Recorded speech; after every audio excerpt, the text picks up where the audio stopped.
Welcome everyone to the chess strategy series where I'll be going over one of the most important topics in chess strategy. We'll be going over different concepts, I'll try to explain you everything, and in this episode we'll start by learning some basics. So look at the first position and compare white's bishop on d4, which is eyeing to both sides of the board, to this absolutely awful knight on f7. And of course you will need to understand which piece is winning this battle, and of course it's not this knight. So white have different plans. They can go rook a to d1 and then to b7 and attack those weaknesses on a7 and c7, and also rook f1 b7 doesn't really matter. And white is the winning side here. And now let's look how knight can be superior to bishop in this position. So again, you see knight versus bishop, but here actually knight is the winning piece because the black's bishop is caged and it's absolutely useless, and it's nowhere near this beautiful knight on e6, which is the king of the universe. We're pressing a7 and c7 by playing rook b1 b7. Again, same stuff, and of course white will be winning the game. And now pawn structures. And right now I want to show you pass pawns and weak pawns. So here, the concept of pass pawn, even though black have two extra pawns, the pawn on b6 for white pieces is actually winning the game, because every single piece on the board from white is helping. Look, queen on e3 is eyeing towards b7 square, so white play b7, and now both rooks are participating in advancing this pawn on b7. So rook b8, black try to sacrifice in exchange, takes. Now of course trying to trade pieces, queen d8, queen c8, now bishop e5, queen b8, rook d8, rook c8, and white are of course winning the game. Next position is the concept of weak pawns, and here it's again white's move, and we already see the main weakness on the board, which is pawn on e6.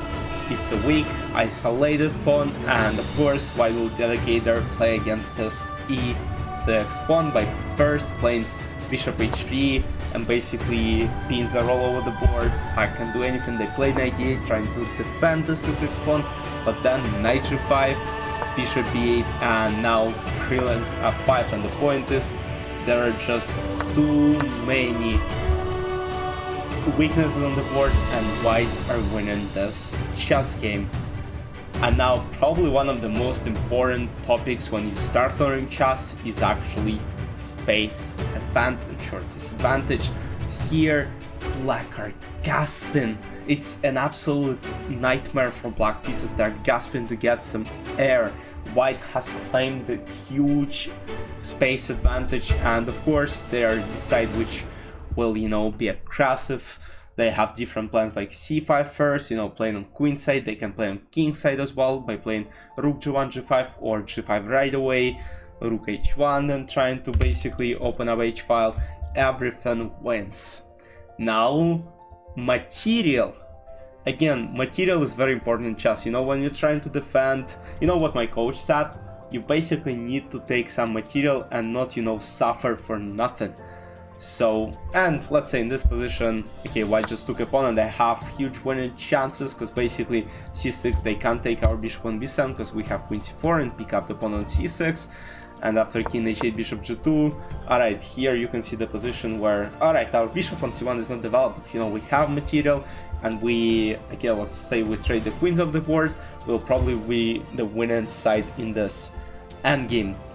The next topic is the control of key files. So here we have two rooks on e-file, and how can we make sure, black can't, trade anything on the board, is to play bishop c6. We basically block a8, we block e8. Of course it's not that precise, because even computer here doesn't give white the big advantage like in last ones. And white will be pressing. It will be very tough for black to come up with some counterplay, and white, it's like only 2 rounds, 2 results game. Basically white will either draw or win. Now control of weak square and some whole weak squares for the knights. So here again knight d3 and knight f4, knight e6 ideas, and then push g5, g6, open h file, and again this is very important to know, and here knight is again superior to this bishop on e7, which, but if it would have been on e5, you know, black could have held it, but of course bishop on e7, knight f4 to d5, knight f4 to e6, simple g5 at some point, you know, makes white the huge advantage. And now we will end up this episode by analyzing the game, which will demonstrate the lead-in development principle. So that's a very common trap in Sicilian defense. More gambit, d4 takes, c3 takes, knight c3. Many people play, but if you know how to refute it, it's actually very useless. But in this game, you know, it all worked well for white pieces. d6, bishop c4, knight f6, and here tricky e5 move, and of course not many people know that d takes e5 is actually, I mean, it's not a terrible move, but moves like knight g4 actually is a lot better. So here d takes f5 was played, queen d8, and now instead of going for king d8, giving up the pawn, you know, black decided to take on d8 with the knight, and after knight b5 there is fork on c7. Black needs to protect. They will either have to go to b8, but then, you know, this pawn is hanging.